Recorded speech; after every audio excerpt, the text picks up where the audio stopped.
So welcome back nga sa ating channel mga kailyan, no? Sa good day. Sana nasa mabuti kayong kalagayan. Papagdasal ko 'yan palagi mga kailyan, no? So ngayon mayroon po akong papakita sa inyo na bukod sa bunga, pati yung dahon pwede palang ulamin, no? Kung ano 'yon, samahan nyo ako sa video na to. So ano pang inaantay mo mga kailyan? Tara na! Nice. So yun mga kailyan, titignan natin kung ano yung sinasabi ko sa inyo na pwedeng ulamin, no? Nakikita na lang natin to sa mga paligid-ligid. Hindi lang natin napapansin na pwede pala siyang ulamin, no? Ituturo ko rin sa inyo kung paano siya lutuin. Kasi ang sarap. Lagyan mo ng tuyo. Oh, sarap-sarap naman. Oh, so titignan nyo. Baka hindi kayo naniniwala, search nyo rin sa YouTube, no? So yung papakita ko sa inyo ito, no? Yan. Yan mismo, dahon ng papaya. Bakit? Kasi yung dahon ng papaya na search ko lang din eh. What? What the fuck? Damn! Lumabas lang din sa FYP ko, no? So yung dahon pala ng papaya, pwede siyang ulamin. Yung ano lang yung mura lang, hindi naman yung kagaya nito. Huwag naman yung ganyan. Ano pa makukuha mong resistensya diyan? Yung pinakamura niya lang, yung parang pinakatalbos niya, yung hindi naman talbos na talbos. Yan, pwede pong ulamin yan, lagyan mo ng gata. Una, ipapakulo mo siya. Tapos, pagkakulo niyan, pipigaan mo siya, tanggalan mo ng katas. At ngayon, babanlawan mo na para hindi siya maging mapait. Kasi yung papaya kasi, mga kailyan, mapait siya eh. Yung dagta niya, 'di ba, yung may dagta siya.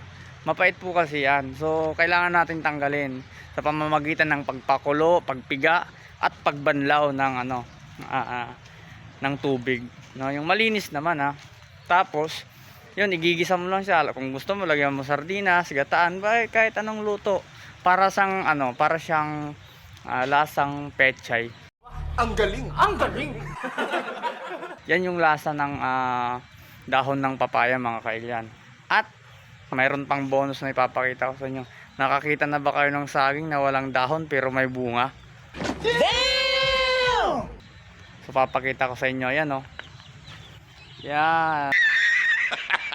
No, may nakita ka bang dahon diyan?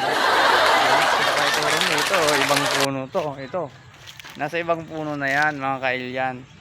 At dito na siya na mamamatay.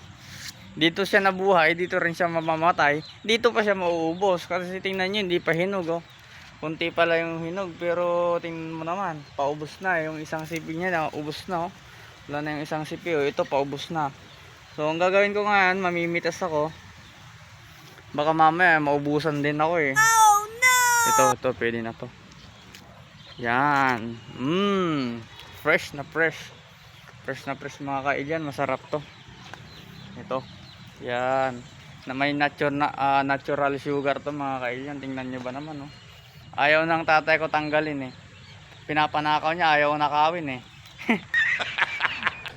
So hanggang dyan muna yung ating video. Pero bago matapos ng video na kakainin ko muna to. Syempre papainggit ko sa inyo no?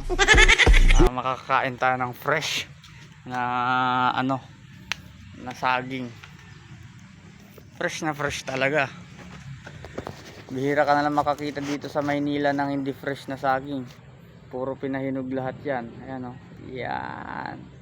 Pinahinog sa may tinatawag nilang kalburo. Yung kalburo na yun po, yung parang bato siya.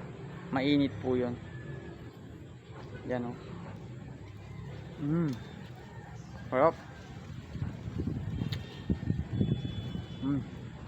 So don't forget to like, comment, share, and follow.